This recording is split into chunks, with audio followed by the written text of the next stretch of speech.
Hi, Lindee Goodall here. In this video we're actually going to sew a seam, so let's get going.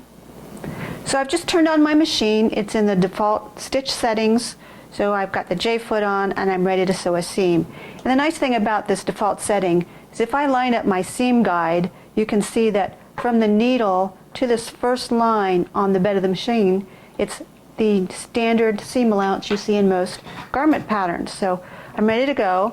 I have 2 pieces of fabric here, just cotton weight, and I'm going to hold the end like this. I'm not using any pins. I don't need to use any pins for this. And I'm going to lower the presser foot, and I'm in about, I don't know, 3/8 of an inch or so. And I like to start there because if you start on the very end, the sewing can be shoved right down into the throat plate because we have that wide opening on the throat plate. So I'm going to start there.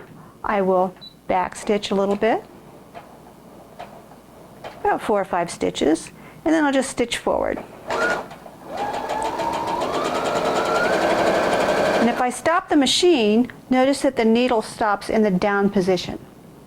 Also, as I sew, notice that I am not pushing the fabric, I'm just guiding it. I'm not pushing, pulling, and I'm not moving my hand beyond the presser foot. So we're not stretching out. This is not yoga class.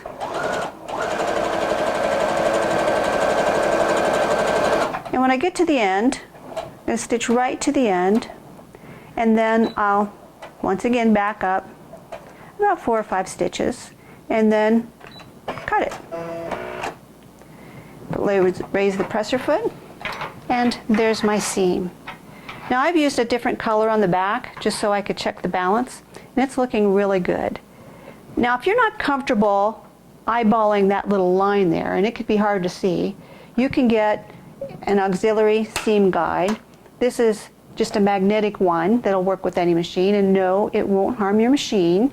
There is a screw-on optional one from Brother. This one's just easier than screwing something on. Another thing that I see people do is to use tape. And this is just painter's tape. And I've just stacked up some layers on my cutting table, cut off the ends, and then trimmed it in the middle so I have a nice big thick stack. And I've just got it stored on this piece of plastic here.